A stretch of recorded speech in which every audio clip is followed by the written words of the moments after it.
Hello I'm Lavanya, welcome to Yuvraj infotainment channel. భారతదేశంలో కాస్త దగ్గొచ్చిందంటే చాలు, అలా వెళ్ళి ఇలా దగ్గు మందుని తీసుకొచ్చి వేసేసుకుంటూ ఉంటారు. చిన్న పిల్లల దగ్గర నుంచి పెద్దవాళ్ల వరకు ఇదే తంతం.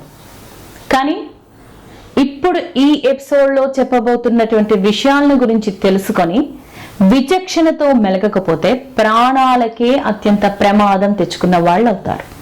ఎందుకంటే భారతదేశంలో తయారైన అధిక శాతం దగ్గు మందులు భారతదేశంలోనే కాదు, యావత్ ప్రపంచంలో కూడా కలకలానికి కారణమయ్యాయని చెప్పవచ్చు.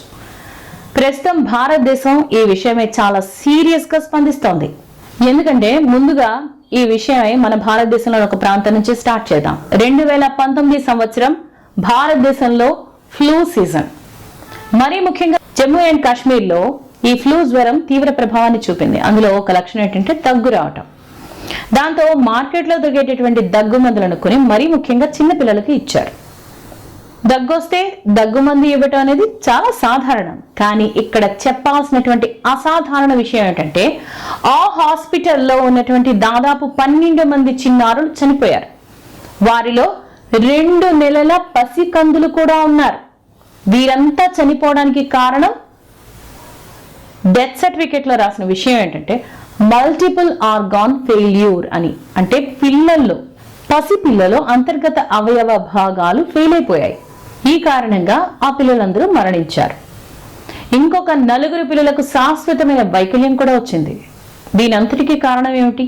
కారణం వీరందరూ పాయిజన్ కి గురయ్యారు. అవును, ప్రాణం నిలబెట్టాల్సిన మందులే విషంలాగా పనిచేసి వారి ప్రాణాలను తీసేశాయి. అవే దగ్గు మందులు. WHO వరల్డ్ హెల్త్ ఆర్గనైజేషన్ ప్రకారం ఈ దగ్గు మందులు అత్యంత ప్రమాదకరంగా పరిణమించాయి అని. కేవలం ఇండియాలోనే కాదు, చాలా కేసులు ప్రపంచ వ్యాప్తంగా వివిధ దేశాల నుండి మరణాలు అనేవి అధిక సంఖ్యలో నమోదయ్యాయి. 2019లో ప్రారంభమైనటువంటి ఈ తీవ్రత అంతకంతకు పెరుగుతూ 2022 నాటికి దారుణమైన స్థాయిలో నమోదయ్యాయి. గాంబియా, ఉజ్బెకిస్తాన్ అండ్ కామెరూన్ వంటి దేశాల్లో ఈ మరణాల సంఖ్య అత్యధికంగా ఉంది. దాదాపు 144 మంది చిన్న పిల్లల మరణానికి ఈ దగ్గు మందులు కారణమయ్యాయి. ఇవన్నీ కూడా రిపోర్టెడ్ ఇన్సిడెంట్స్. రిపోర్ట్ కాని ఇన్సిడెంట్స్ ఎన్ని ఉన్నాయో లెక్కకు తెలియదు. గాంబియాలో గత ఏడాది 5 ఏళ్లలోపు చిన్నారు 70 మందికి పైగానే మృత్యువాత పడ్డారు. భారతీయ ఫార్మా కంపెనీ మెయిడెన్ ఫార్మాస్యూటికల్స్ తయారు చేసినటువంటి 4 దగ్గు మందుల్లో ఒకదాన్ని తీసుకున్న తర్వాత ఈ పిల్లలందరికీ ఈ సమస్య వచ్చి ప్రాణాలు కోల్పోయారు. కిడ్నీలు పాడైపోయాయి. మల్టీ ఆర్గాన్ ఫెయిల్యూర్ కారణంగా అధిక శాతం మంది చనిపోయారు. ఆ మరణాలకు కారణం దగ్గు మందు అని అక్టోబర్లో ప్రపంచ ఆరోగ్య సంస్థ WHO తెలిపింది. ఈ ఔషధాల్లో ఆమోదనీయం కాని మోతాదుల్లో డైథిలీన్ గ్లైకాల్, ఎథిలీన్ గ్లైకాల్ కలుషితాలుగా ఉన్నట్టుగా నిర్ధారణ అయింది అని WHO ఘంటాపథంగా తెలిపింది. ఈ దగ్గు మందులు తాగినటువంటి తర్వాతే పిల్లలు మరణించారని గాంబియన్ పార్లమెంటరీ ప్యానెల్ విచారణలో కూడా తేలింది.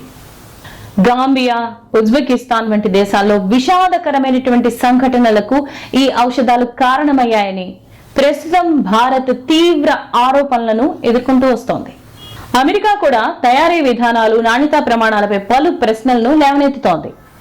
ఈ దగ్గు మందులను చిన్నపిల్లలకు ఇచ్చినప్పుడు వారిలో వాంతులు, విరేచనాలు, నీరసం, స్పృహ తప్పిపోవటం, శ్వాస సరిగా అందకపోవటం, యూరిన్ ని పాస్ చేయటం వంటి లక్షణాలు కనిపిస్తున్నాయని రిపోర్ట్లో వెల్లడయ్యాయి.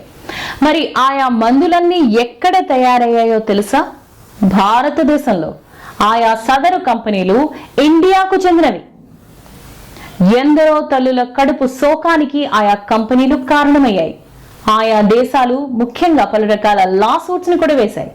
కఠినమైన క్రిమినల్ చర్యలను ఆయా మందుల కంపెనీల పైన తీసుకోవాలని కోరాయి. దీనికన్నా ముందుగా ఆయా కంపెనీల లైసెన్స్ల జారీ మీద కూడా పెద్ద ప్రశ్నే తలెత్తింది. మరింత స్క్రూటినీ ఉండాలని కోరుతున్నాయి సదరు దేశాలు. భారతదేశంలో తయారవుతున్నటువంటి మందుల నాణ్యత మీద అనేక ప్రశ్నలు వస్తున్నాయి. దాంతో దగ్గు మందులను ఎగుమతి చేసే ముందు కూడా మరి ఇంకోసారి నాణ్యత విషయంలో చెక్ చేయడాన్ని మ్యాండేటరీ చేయాలని, ఇలా తప్పనిసరి చేస్తే కొంతవరకైనా ప్రమాదాన్ని తగ్గించవచ్చుననే అభిప్రాయాన్ని ఆయా దేశాలు వ్యక్తం చేస్తున్నాయి. మన భారతదేశ గవర్నమెంట్ కూడా దర్యాప్తును చేపట్టింది. అయితే షాకింగ్ కి గురి చేస్తున్నటువంటి విషయం ఏమిటంటే దర్యాప్తులో దారుణమైనటువంటి విషయాలు వెలుగులోనికి వచ్చాయి. 50కి పైగా దగ్గుమందుల కంపెనీలు నాణ్యతా టెస్ట్ లో ఫెయిల్ అయిపోయాయి. మొత్తం 2104 టెస్ట్ రిపోర్ట్స్ లో దాదాపు 128 టెస్ట్ల వరకు నాణ్యతా ప్రమాణాలను చూపడంలో అత్యంత దారుణంగా విఫలమయ్యాయి. అంటే దాదాపు 54 కంపెనీలకు చెందినటువంటి దగ్గుమందులు ఈ క్వాలిటీ టెస్ట్ లో ఫెయిల్ అయ్యాయి. 2019లో ఎప్పుడైతే జమ్మూ అండ్ కాశ్మీర్ లో చిన్న పిల్లల చావులు వెలుగులోనికి వచ్చాయో అప్పటి నుండే భారత ప్రభుత్వం తనిఖీలను చేపట్టింది. ఈ సదరు దగ్గు సిరప్లలో డైఇథిలిన్ గ్లైకోల్ DEG మోతాదును చూసి విస్తుపోయింది.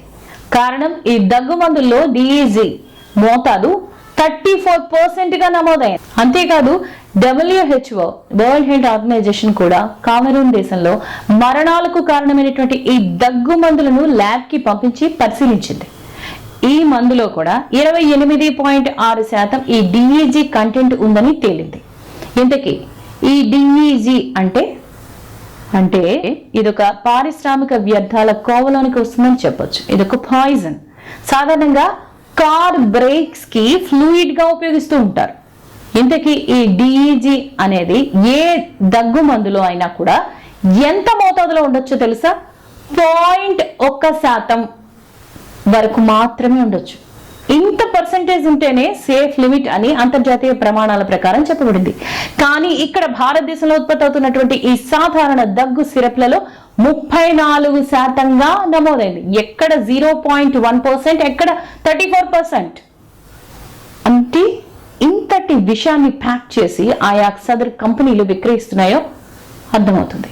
అంతర్జాతీయ భద్రతా ప్రమాణాలు 0.1% ఉండాలి. 27%, 34% అంటే మరి ఇప్పటివరకు రిపోర్ట్ అయినటువంటి మరణాల కారణాలు దర్యాప్తు ఇంకా కొనసాగుతూనే ఉంది. ఆయా పిల్లల తల్లిదండ్రులకు న్యాయం ఇంకా అందనే లేదు. 2023 డిసెంబర్లో మళ్లీ గుజరాత్ రాష్ట్రంలో ఒకేసారి 5 పిల్లలు ఈ దగ్గు సిరప్ ని తాగడం కారణంగా చనిపోయారు.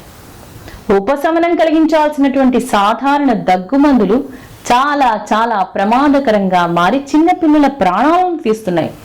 మరి ఇంత జరుగుతున్నా Indian food and pharmaceutical department ఏం చేస్తోంది? ఆయా మందుల కంపెనీలకు అనుమతులను ఎలా జారీ చేశారు? పిల్లల ప్రాణాలంటే ఎందుకంత అలక్ష్యం? కేవలం భారతదేశంలోనే కాదు, భారతదేశం నుంచి ప్రపంచ వ్యాప్తంగా మన భారత మందులు పలు దేశాల్లో కూడా ఎగుమతవుతున్నాయి. మరి మన భారతదేశ పరువేం కావాలి?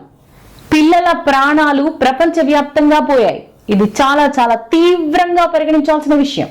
నిజానికి ఈ మధ్య కాలంలో ప్రపంచంలోనే భారతదేశం ఫార్మాస్యూటికల్ రంగంలో పైచేయిలో ఉంది. అనేక రకరకాలైన మందులను ప్రపంచ వ్యాప్తంగా ఎన్నో దేశాలకు సప్లై చేస్తూ వస్తోంది. మంచి ఔషధాలను, అందులో చీప్ గా దొరికే అందుబాటు ధరల్లో ఉండే జెనరిక్ డ్రగ్స్ ని ఎక్స్పోర్ట్ చేస్తోంది. మొత్తం ప్రపంచ మందుల ఎగుమతుల్లో భారతదేశం దాదాపు 20% భాగాన్ని ఆక్రమిస్తుందంటే భారత్ ఎంత పెద్ద ఎక్స్పోర్టరో మనం గమనించాలి. మరి ముఖ్యంగా దక్షిణాది దేశాలకు చాలా పెద్ద ఎత్తున భారతదేశం మందులను సప్లై చేస్తూ వస్తోంది. కానీ ఇప్పుడు వెస్టర్న్ మీడియా తీవ్రంగా భారతదేశపు మందులపై ఎద్దేవా చేస్తోంది. ప్రాణం పోయాల్సిన మందులు ప్రాణాలు తీస్తున్నాయని, భారతదేశం ప్రాణాంతక మందులను సరఫరా చేస్తోందని విరుచుకుపడుతున్నాయి. ఇప్పటికైనా ఇండియన్ రెగ్యులేటరీ అధికారులు కళ్ళు తెరిచి నాణ్యతా ప్రమాణాలను ఖచ్చితంగా పాటించని మందుల కంపెనీలపై కఠినమైన చర్యలు తీసుకొని బాధిత తల్లిదండ్రులకు న్యాయం చేయాల్సిన అవసరం ఎంతైనా ఉంది. అంతేకాదు, విషతుల్యమైనటువంటి ఈ డ్రగ్స్ ను కట్టడి చేసి ప్రపంచ దేశాల్లో భారత్ తాలూకా రెప్యుటేషన్ ని, పరువుని కాపాడాల్సిన అవసరం కూడా ఉంది. మీకు ఈ ఎపిసోడ్ నచ్చితే మీ ఫ్రెండ్స్ కి చెప్పండి. యువరాజ్ ఇన్ఫోటైన్మెంట్ ఛానల్ ని సబ్స్క్రైబ్ చేయండి, లైక్ చేయండి, షేర్ చేయండి. And thank you for watching.